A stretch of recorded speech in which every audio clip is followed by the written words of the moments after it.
Welcome to the StraightLine. If there's one thing that's available for free and easily available in India, it's the political opinion. A reason why we see animated debates whenever there's any issue which concerns the people of India. The debate only gets bigger when it comes down to the social media, where we see animated wars for and against the government. And this week, the Operation Ganga, launched by the government of India to rescue thousands of students stranded in Ukraine, was something that became the biggest Twitter war trending on the social media in India. This was a humanitarian mission where thousands, nearly 18,000 students stranded in Ukraine amidst the Ukraine and Russia war needed to be rescued. There was no reason for politics in it. There was no reason that anybody could question them, ask them, or even challenge why they were there. But we saw all that happen, and that was something which really pained a lot of people because this was not expected.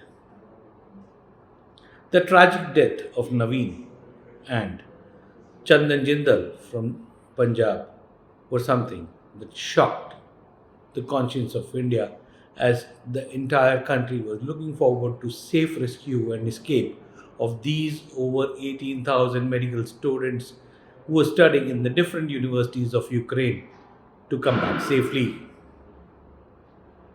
Naveen, who hails from Haveri in Karnataka, was killed in a bombing near his house when he stepped out to buy groceries, something that shook the government of India. The MEA was quick to defend itself, and we saw several clarifications come out from ministers, officials of the MEA, who said that advisories had been given as early as 15th of February as far as evacuations were concerned. But the question remains, were the evacuations facilitated earlier? This week has seen a lot of action in the sense 80 evacuation flights have been asked to move out at least 4,000 students immediately in 3 days. We've seen flight after flight landing in Delhi, Mumbai, and other cities.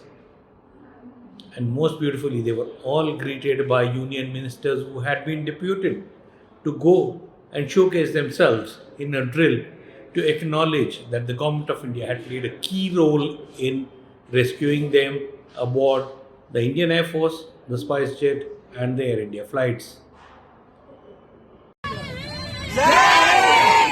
And as you go back home, please reassure all your who are in Ukraine not to worry, be patient. Today the Honorable Prime Minister spoke to the Ukrainian President also and requested him to keep all Indians safe and secure, to provide safe passage to all your colleagues who are still there.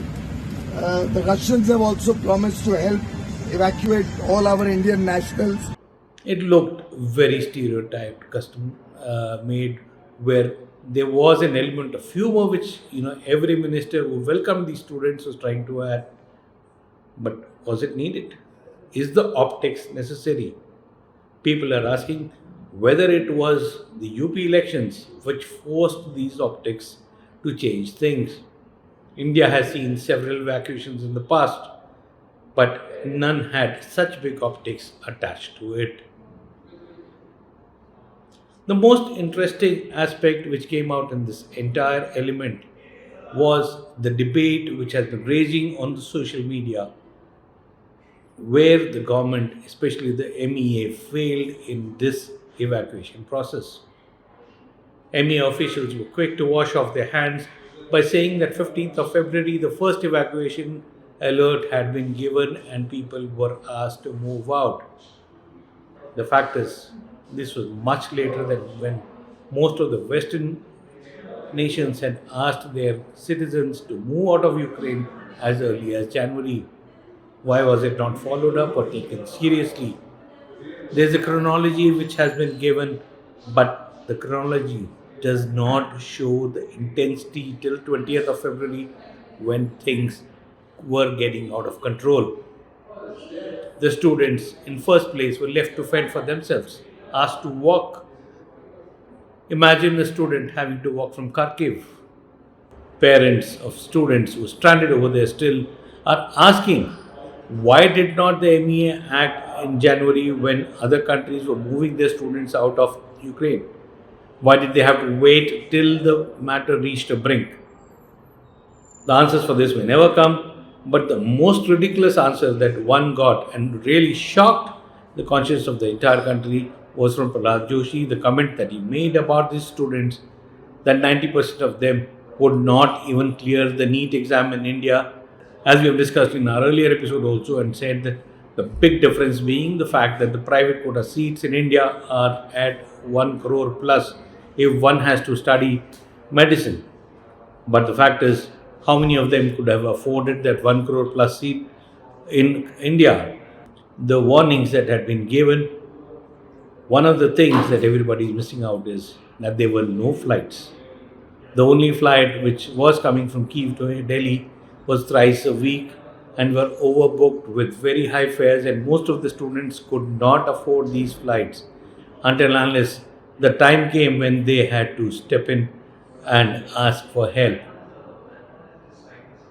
I'm glad, and everybody is glad, that Operation Ganga is in the way, going on very well at the behest of the Prime Minister Narendra Modi, who's coordinating this from the PMO.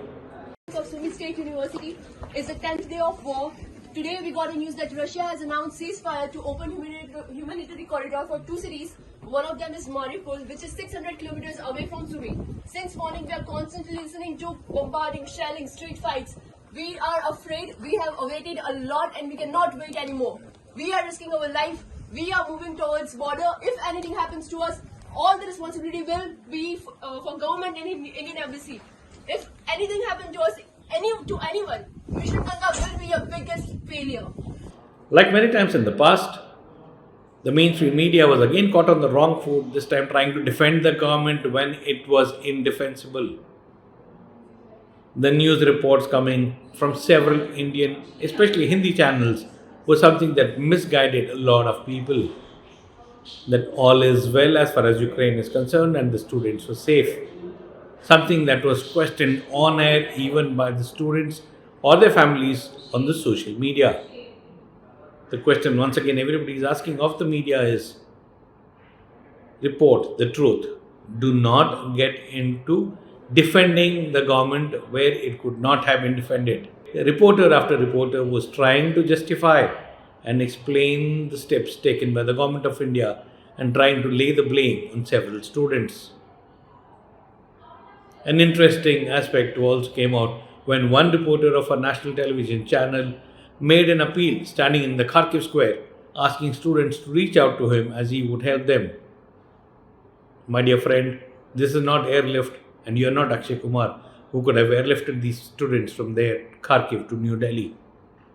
While Prime Minister Narendra Modi and his cabinet ministers spent every effort to ensure that the movement of these students was conducted in a very safe way, were attacking the students and certainly raising questions about those who had questioned the government or the delay in their shifting. This is war, not a political game.